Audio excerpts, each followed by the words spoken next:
7:30, and then after that, more snacks and more visiting and fun. So, I can have everyone's attention, please.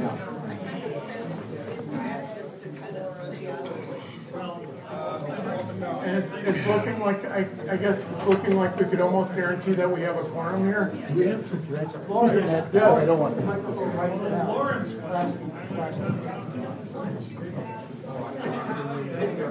Good evening, everyone. Good evening. Hi, everybody. First order of business, we do want to have a special business meeting tonight. So we need to verify if we do have a quorum at the General Assembly. And as soon as we do have a quorum, I'll call a meeting to order. I guess, yeah, we need to see how many, the way it works is that every membership gets a vote in the General Assembly. And we need a quorum, a certain percentage. I'm gonna look it up. I think it's 15% plus 3 board members present. I'm trying to remember. Yes? 19 people. Okay, so right now, 19 people, yeah, 15% of the membership, of which are at least 3 are active members of the board of directors. And we do have at least 3 board of directors here. And I think, and Jürgen says that we need. And what's the current membership? How many memberships do we have? 20, what? 122, very good. Just a quick head count, I can see more than 19 members. All right, so the vice president tells me that we have a quorum present. I agree. Does anybody disagree with that we have a quorum? If not, I'd like to call the official meeting of the General Assembly of the Madison Astronomical Society to order. The time I have is 7:12 p.m. And the meeting is called to order. And what we have going on tonight is we would like to make 2 amendments to the Madison Astronomical Society bylaws. I did bring copies for everyone. I can hand these out, or we can pass these around, just so everybody can see a copy of the bylaws that we are debating and approving tonight, hopefully. No, I don't need one.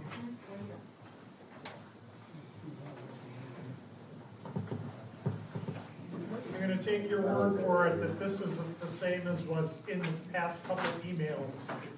It is essentially the same. The thing that's different in the emails is when I wrote the emails, I used the term that we all use casually, MAS, to represent the society, but in the bylaws, I'm using the definition that is used in the bylaws, so I'm not like creating new terms out of thin air. So I changed, instead of referring to MAS, I refer to the society. So keep that in mind. So we have 2 amendments. The first amendment that we would like to propose is in Article 4, under the definition of Board of Directors, in the second paragraph on Provision 3, I believe it's on the second page of the handout I'm giving out. We would like to increase the limit. It says in there, further, the Board of Directors shall have the authority to spend up to $1,500, that's $1,500, without the consent of the General Assembly. That is what the current bylaws state. What we would like to do is increase the $1,500 limit to $3,000. So we're essentially doubling the spending limit. Does anybody have any discussion? Yeah, just wanted to point out one of the reasons that this came up was that our recent insurance bill for the buildings at YRS and for liability exceeded that amount. We took a look at it. We were able to get do some revisions on it with State Farm and get the bill just under $1,500 for this year. But it's just a matter of time before those kind of bills are going to be going over the $1,500 limit. If you've looked at your own homeowners insurance lately, for those of you that have that, you're seeing some pretty significant increases due to some of the recent hail damage and things like that. So we do believe that that's one of the reasons why we want to be able to get that amount up without having to go back to the membership every time we have a bill that's over $1,500. Yeah, thank you. Yes, Jürgen? I just wanted to say that the tenant, as the person who writes out the check, we've had 20% increases for the last 2 years. So we kind of expect that for the future, and that seems to be the way insurance is going, so. And we also want to remember that, yeah, we are paying a commercial business rate rather than a residential rate, because a lot of us are familiar with the residential rates on homeowners insurance. Is there any further discussion on this topic or questions? Anyone? Yes, Jeff? I'd like to move approval. All right, because we have, okay, we could go ahead and approve that particular amendment. Do I hear a second?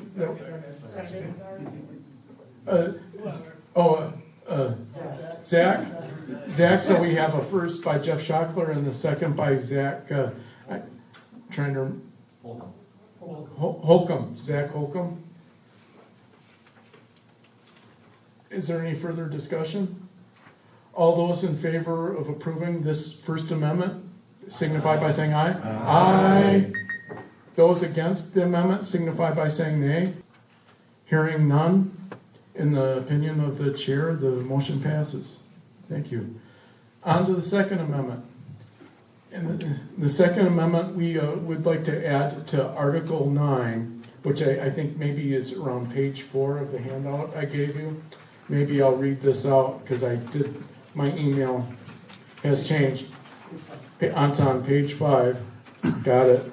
So first, under their special issues, I'm adding a little bit of language there. This section describes the Observatory Endowment Fund, addresses, this is the part I'm adding, addresses the Society's representation for the purpose of astronomical league elections, and then it continues on with the old language, and codifies procedures for resolving several other crisis events, namely what happens if the board falls below quorum, or if for some reason we need to dissolve the society, or if the society, say, were to be merged with another suitable entity.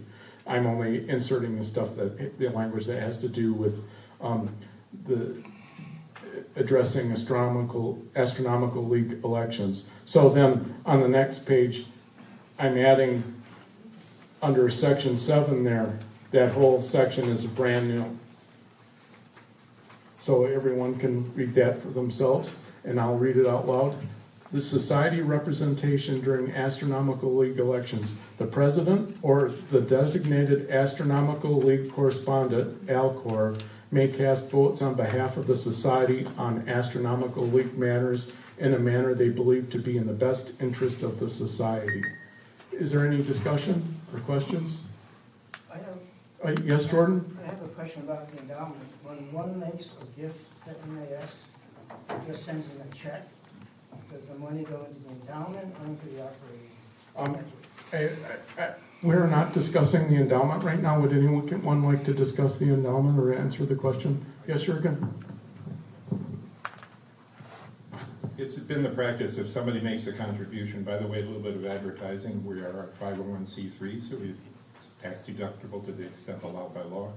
That goes into the general fund, it does not go into the endowment. The endowment has actually been set at $6,000, and it can be changed by the board, but it does not go specifically into the endowment. If you wanted it to go into the endowment, it should be written that way, and it will go in then.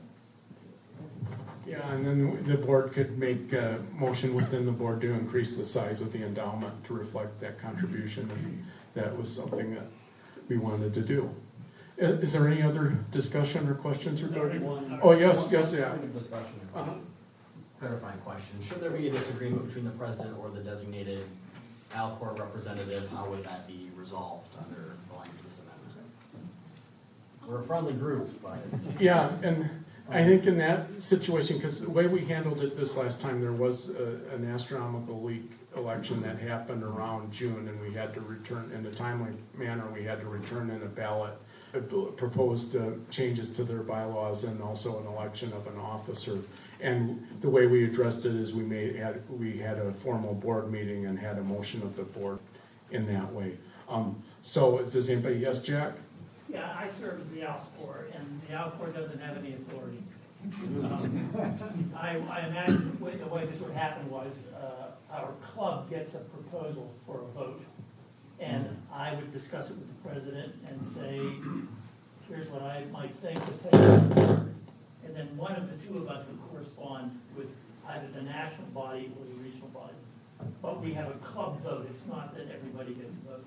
So our club has one vote. In the national situation, it's you get additional votes based on your membership. But I'm happy, I anticipate this to be a very straightforward.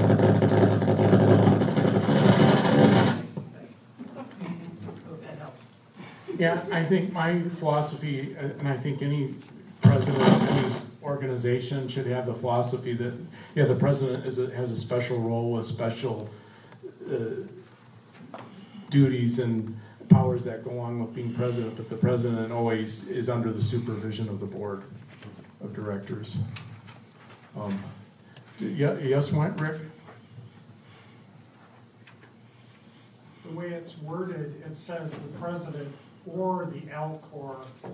Do I get the sense of the room that the president, the authority, and they may delegate it to the Alcor?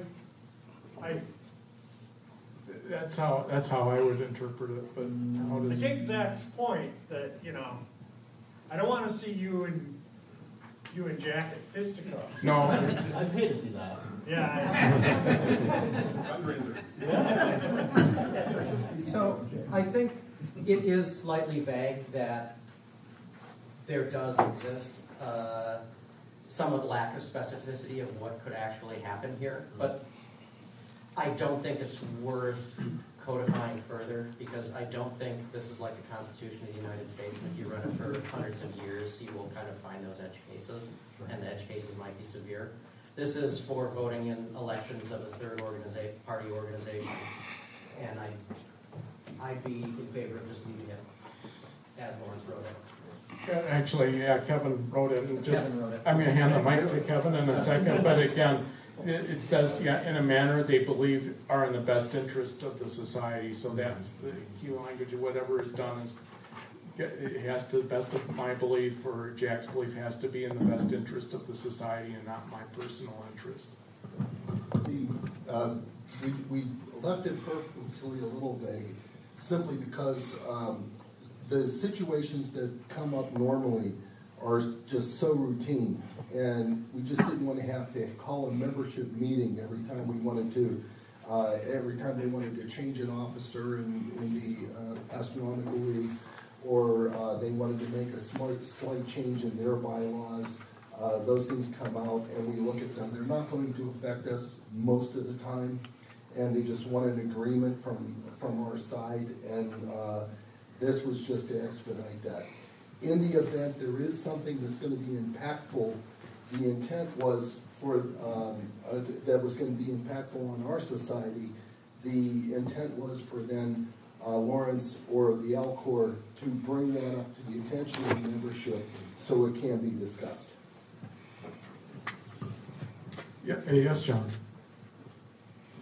I move that we adopt Lawrence's language in Article 9. Second, so that was John Ramos first, and then, Jack Fitzmyer seconding. All right, recorded. Is there any further discussion regarding the amendment? All right, all those in favor of passing the amendment proposed signify by saying aye. Aye. All those against signify by saying nay. Hearing none, it's the opinion of the chair that the motion carries. Is there any further discussion? Does anybody have any business that they'd like to bring to the attention to the General Assembly? Hearing none, do I hear a motion to adjourn the meeting? What, Rick? I see Rick Wayne. We adjourn the business meeting. And seconded by Kevin Santoulis. All those in favor signify by saying aye. Aye. Those against signify by saying nay. Hearing none, the motion carries, and the meeting is adjourned at 7:25 p.m. Thank you, everyone. Thank you for a very good meeting tonight. And just some quick announcements. I heard, Rick, did you have something you wanted to share with the club?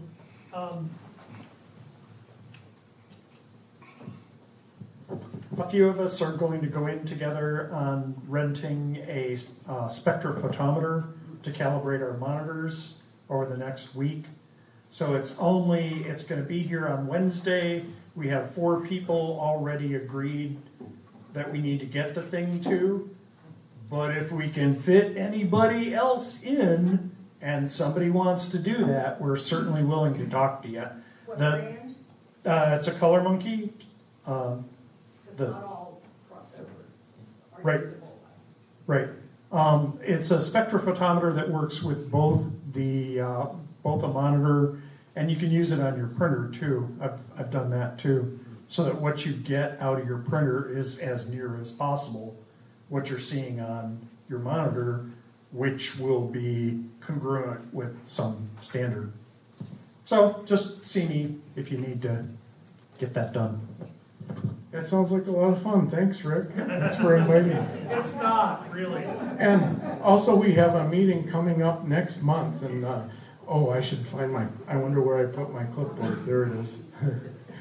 The meeting next month is coming up on Friday, January 9th. John, would you like to say anything, or I could read it? The January meeting speaker is sitting right behind Lawrence. Jordan Marche is a member of the club who built a very interesting telescope with historical significance. Come here, Jordan, talk about it. Yeah, I read the stuff announcement, and this looks fascinating and like a lot of fun. Oh, yes, Jürgen. I kind of assume everybody here has paid their dues, but if you haven't, this is a reminder. After 2 months of trolling for people who haven't, we still have about 30 people who have not renewed. So Lauren sent out a reminder. I'm going to send out another reminder, but I hope that people who may be listening online who haven't paid, please contact me, and I can tell you what you owe. Oh, yes, Kevin. About 122. So 122 membership as of now. 155 at the end of last year. So we've lost a few, we're just thinking that some of them just haven't paid up yet or haven't thought of it, so. One of the things we wanted to talk about was when we were talking about the endowment and charitable contributions. We are a 501(c) charity, okay, and that means that this is that donations to above your membership dues are tax deductible. And just for those that may have looked at the new tax code that's coming out, whether you like the big beautiful bill or not, just to let you know that there is something in the bill that you may want to look at next year for donations made in 2026. There is something called an above the line allowance. So I think it's $1,500 per person or $3,000 per married couple. That if you make a donation up to that amount to a qualified charity such as ours, that exists even if you're taking the standard deduction. You can take that on top of it. So that's new in the law. So if you're thinking about making a donation to Madison Astronomical Society, you may want to wait until after January 1 for that donation. Except I'm waiting for Lawrence for Jürgen to hit me on that one. I just wanted to say that we are talking about donations, but in case you're curious what we use the money for, right now we have a lot of deferred maintenance at YRS, and it's expensive. So that's actually where the money is going right now. And taking a look at the budget 3 years out, we're going to need a bit of help. So that's just a precursor. The board hasn't seen the complete budget yet, but I have, and I'm turning blue. So we're always open to donations, and we really do appreciate them. So, and the nice thing what Eva said was it can be tax deductible. Yeah, Dave's up there smiling. Print sale? Well, thank you very much. That's great and very helpful information. Yeah, it's nothing that we can't tackle as far as the maintenance we need to do over the next 2 years. But yeah, every little bit helps, and yeah, we can do it. And we've got people in the club that can help out with it, and anybody who's interested in helping. Because with all these things, we just need to make sure we do it the right way the first time is the most important thing. So we're looking forward to having a great observatory to be able to use for years and years to come. All right, well, I guess it's just about 7:30. Yes, Jeff? One more thing, I just wanted to share something with everybody. Oh, great. Hi, everybody, Jeff Schockler, a longtime member of the society. Just wanted to share an outreach opportunity that I had about 3-4 weeks ago. I was invited to give a presentation about astronomy and astrophotography to 2 astronomy classes at La Follette High School. It was a blast. It was great. They were so appreciative. Great teacher. Had an opportunity. I did a Wonders of the Universe, essentially talk about astronomy using my astrophotos. And it was really, really well received and had a really good time. And I didn't just do it as me. I had the Madison Astronomical Society on my title sheet, and I talked a lot about it quite a bit. So just wanted to say that I plugged MAS. A lot of young people are really, really interested in astronomy, so it was a good time. Nice outreach opportunity. Great job. Thanks for sharing, Jeff. And yeah, there's always, if people have an interest in giving up public presentations, about their astrophotography hobby or anything like that, there's always the opportunity to see a library. A year or so ago, I had a chat with the president of the Madison Community Center for the Performing Arts, COPA, and they were like, "Gal, if you ever have astrophotographers that want to give a presentation at the Performing Arts Center, which is on Index Road, or have telescopes out there," they said, we should do that sometime. So, I know I used to go to the Madison City Jazz Jam, and they have the jazz jams, and they have facilities for people who want to perform music or perform theater or paint paintings or do sculptures. But if it's art related, like astrophotography, they're very interested in people giving classes and presentations there. So yeah, the COPA, the City of Madison Community Organization for the Performing Arts. Very good. Well, I guess it's just about time for our presentation, so we can get that all set up and introduce tonight's guest speaker. Oh, yes, Jürgen? One more loud announcement for those of you who are here and who were busy doing other things. There are still some calendars that are available if you want to buy them for $12 each. So there are still some calendars available for $12 each. Very good. Thanks, Jürgen. All right, let's get set up for the presentation and move ahead. So I guess, Craig, Yeah, find that other mic. or you can grab this one. This one doesn't have a belt clip on it. I'll just put this on you. If you hit the red button once. And that's the receiver mic fit in, if you have a pocket or something. There we go. Yeah, or if you want the one with the belt clip. No. All right, what do I do? It's just that guy. Test. Yes, I can hear myself. All right. What are you doing? Oh, I'm here. I'll just start. Yeah, I could give you a minute. Craig Jewell, right? Yeah.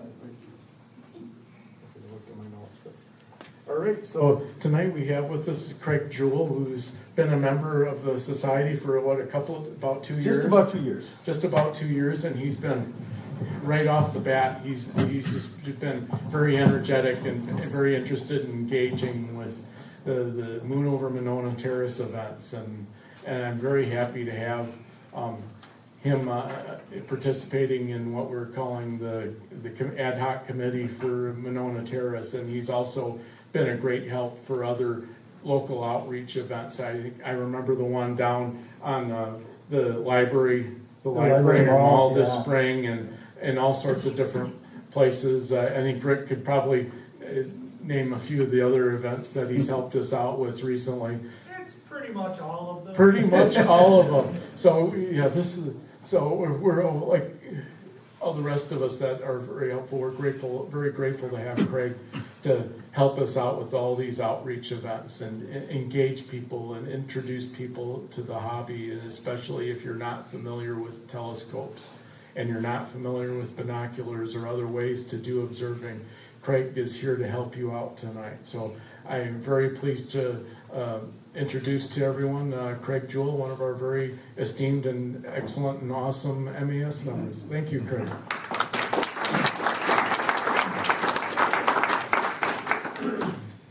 Thank you. Yeah, so I know generally the December talk is a telescope talk, and I am not talking about telescopes tonight at all. I am going to talk about my journey into astronomy, or awe-stronomy, because I love, we'll get into awe. Awe is important to me. A little bit about me, though. Okay, so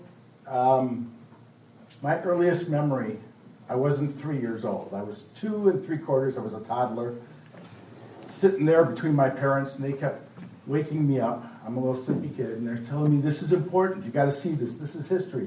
I didn't wanna see history. I didn't care what they were talking about.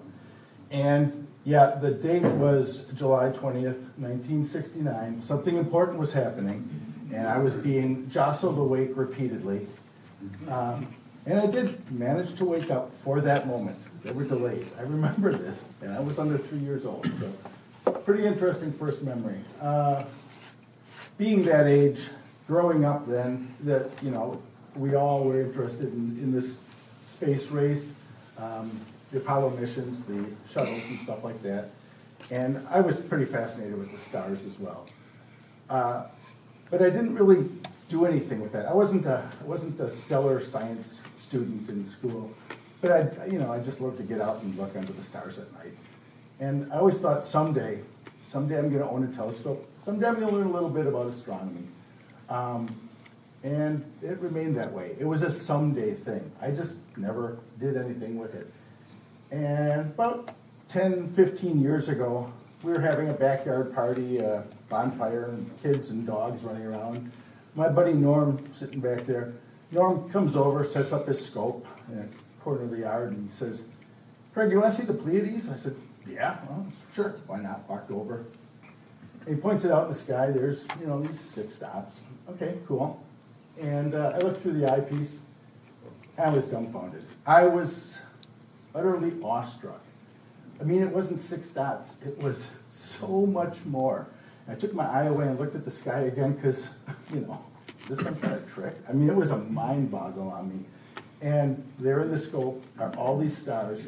But what got me even more was there were hundreds behind it. How deep did space go? And like I said, I was awestruck. And that left a mark on me. That was like a life-changing event.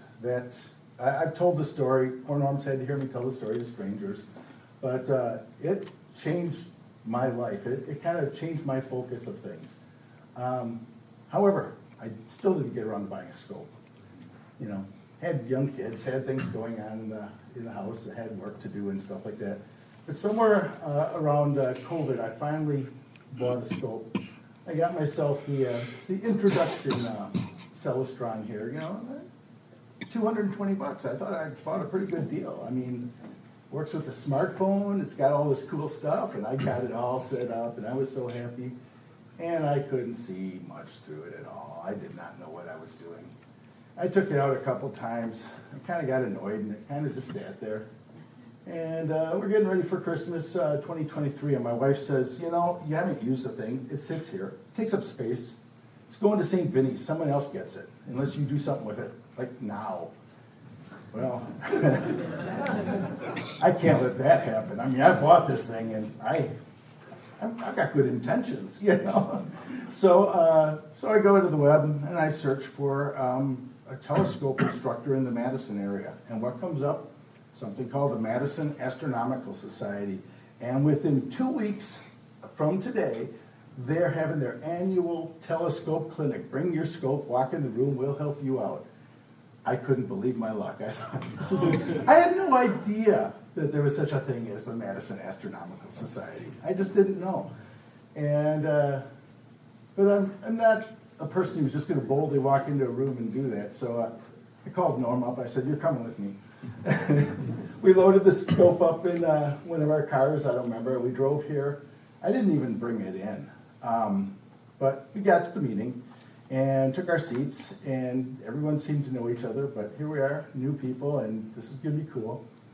And Lawrence was up there talking, and he said, "Anyone here for their first time?" And yeah, raised my hand. And I was up and talking and telling my story before I knew it. I didn't want to do that. But I did, and after I did it, I felt really glad that I did. I felt like, wow, that was kind of like a step into a rite of passage or something. That was a pretty important thing, I thought. And yeah, so the meeting, it was a good meeting. John Rumble spoke about telescopes that year. We learned about the Sea Star and other things like that. He threw out a word, hobby killer, and I immediately went, yeah, is that what I bought? And, but it was a good meeting. Afterwards, we're milling about and having snacks at the table back there, and John came over and started talking to Norm and I, and in a little while we were looking at a nice Dobsonian set up, and he said, you know, if you join the club, we have some Dobsonians, you can use them as club members. And are you kidding? I can just do that? So before the next meeting, I had my paperwork written up and mailed in. So I was hooked, that was it. And all that year, that was early 2024, every meeting, I could make every meeting, I think, and I was just like drinking at the fountain of knowledge. I was taking notes on so much, I was learning so many things. It was just overwhelming, really, but it was wonderful. And then somewhere towards the end of summer, Lawrence mentions that Moon over Monona is coming up. And, you know, they're looking for volunteers. You want to be an usher? Yeah, I want to be an usher. And I didn't know what to expect. I get there, and I got the light up blue lanyard on, and I had people coming up to me asking me questions about the night sky, about Jupiter, about Pleiades, about Messier objects, about nebulas. And I was really dumbfounded on how much I could answer their questions. Just all the months of being in MAS, I had just kind of gathered knowledge, and if I didn't know the answer, I knew who to point them to. I thought, this is pretty cool. I am really on my way to learning about astronomy. I was just fascinated with it. And I want to sidestep here. That night, I walked over and I saw Dave set up with his those big 25 by 100 binoculars on that parabolic setup. And I was in awe. I had to look through those things. That was pretty darn cool. I mean, I'd never seen binoculars like that. And I gotta say, it's kind of embarrassing to say now, but before I joined the society, I kind of thought of binoculars as, I don't know, a practice or intro thing. I didn't think of it as something you'd actually use for astronomy. I kept a pair in my car and a pair in my hiking backpack and never thought about using them. But after that, after seeing Dave set up, well, I kind of went over the edge. The right side there is stuff I found around the house. Norm bought that big set there in the middle, but I thought it looked so good it had to wind up in the picture. And then I just started buying other ones, and that doesn't include them all. This picture's out of date. So, but yeah, so I was really sucked in and taken by it. I mean, binoculars were so much easier to use than that hobby-killing scope that I had. And somewhere along the line, David mentioned constellation binoculars too. And I looked those up. I couldn't quite figure out what they were for, but then I tried a pair of his, and I had to have one. And yeah, these things are great. If you don't know what these are, I'm going to take a moment. They have a wide field of view. It's like 36 or something like that. You can get the entire Big Dipper in the view of those binoculars. But they don't really magnify the night sky all that much, but they bring out those stars of 1 or 2 magnitudes that you can't see with your eyes. So suddenly the Big Dipper has so much more going on behind it, or Cassiopeia has so much more going on behind it than you can see with your eyes. And again, I found myself awestruck. The night I got them, I'm walking around my driveway, and I ran back in the house, grabbed my keys, and drove out to a friend's house 8 minutes out in the country, and where there's no lights. Him and I just walked around his property staring at the sky for like 2 hours. They were just wonderful, and I was awestruck. And I'm going to go off on a tangent about awe. There's a wonderful book by Dasher Keltner called Awe. Awe is the feeling of being in the presence of something vast that transcends your current understanding of the world. Awe is that shiver, those goosebumps that you get. And reading a book like this, he points out awe is something you can generate. You can make situations that will be more readily available to an experience of awe. And there are some age-old ones that people have used, like music, art, nature, spiritual or religious experiences, and yes, definitely astronomy is high on that list of things that give people awe, give them that shiver, those goosebumps of that feeling of awe. So, yeah, I'm a big fan of that experience. So anyway, back to Moon over Monona. After the evening got over, I wanted to do more of that because I got to meet people, complete strangers. They're walking up to me, asking me about the night sky. I'm able to help them. I love that. I want to do that for people more. So lo and behold, I found out a couple months after that, we have something in the society called the Outreach Committee. Okay, sign me up. So I started doing events for the Outreach Committee. There we got Rick over there, futzing with his setup. Norm playing on Jamie's dub. And I've done about 6 events now. And I gotta say, each one of them is completely fantastic. Some are very small. You might not have more than 25, 30 people. Some are a couple hundred. But every time I have had strangers who maybe never had the experience of looking at the night sky. Maybe they've wanted to but never had it. And they're able to, and you get to be there when they get that shiver, when they go, I can't believe what I just saw. And they want to know, how can I do this more? You kind of get to guide them to learning about the night sky and maybe making a change in their life. And they ask questions along the way. They'll ask, well, what is this about the Astronomical Society? What kind of scope do I need to join? How much gear, do I need a degree? What do I need? No, you don't need any of that. As a matter of fact, if you don't have a scope, don't buy it yet. There's time. All you need, when you walk in the door, all you need is the curiosity and interest. That's all you need. If you have a little bit more, if you have a smartphone, we can guide you to some apps that'll teach you about the night sky. If you have binoculars, even the pair Grandpa left, you can start looking at the night sky and start taking it in a way that you weren't able to see on your own. And so, on a regular basis, I get to share moments like that with complete strangers. Some who came to the event, some who were walking by and went, what are all those people doing with scopes over there? I'm going to go over there and stick my head over there and see what's up. It's just fascinating.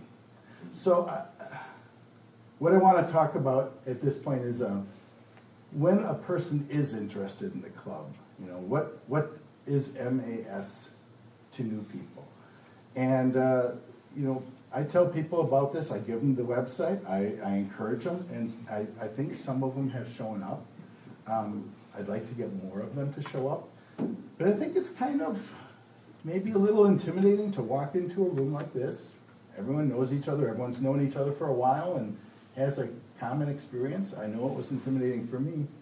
How can we make them feel at home when they get here? How can we do that? One thing Lawrence does often before the meeting that I didn't like the night that I first walked in, but I've come to love, is he says, who's new here? And that person maybe stands up and they say their name. Maybe we get a little bit of information about them. I think it's on the rest of us at that point. Once we know someone's new, we shouldn't let them leave the room that night. We shouldn't let them just slip out the door without meeting someone. So I think it's kind of incumbent on us to make them feel welcome, to make them, give them, a little taste of what the Madison Astronomical Society is. If you start talking to them and their interest is not your interest, well, you know who to guide them to. If there's some, I was sitting next to someone a couple months ago, and he said, "So how do I get into astrophotography?" And I said, I'm gonna introduce you to Kevin. So, you know, I can't answer those questions. I don't wanna answer those questions, but I can guide a person. And we can all do that. We can keep somebody from coming here, walking in and going, okay, everyone knows each other, I'm not part of this, and slipping back out. We've all been there. We were all new once. We all had to learn what we now know in increments as we went. And we can help them. We can guide them and maybe even mentor them. And we can let people know what Madison Astronomical Society is. We can help others find something this great. I didn't know it existed, and I'm so glad it did, because it's just become a big part of my life, and I think we can do that for others. And that's my presentation. Thank you very much.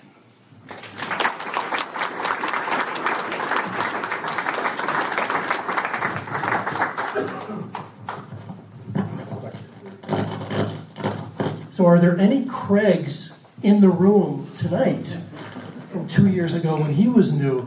Did anybody come tonight and maybe bring a telescope that you want help with? So we've got, so raise your hands high, raise your hands high. I want the members to see. So we've got Tom back there, we've got a couple of people here, I don't know your names, but right here. So members, do your thing once we get the go-ahead. Introduce yourself to these folks, answer their questions, and maybe even give them some help in using that telescope that you got for Christmas or whatever. We have food in the back. I want to invite everybody to please eat all of it before you leave. And please have a good time. Thank you for coming tonight. And let's give Craig one more round of applause.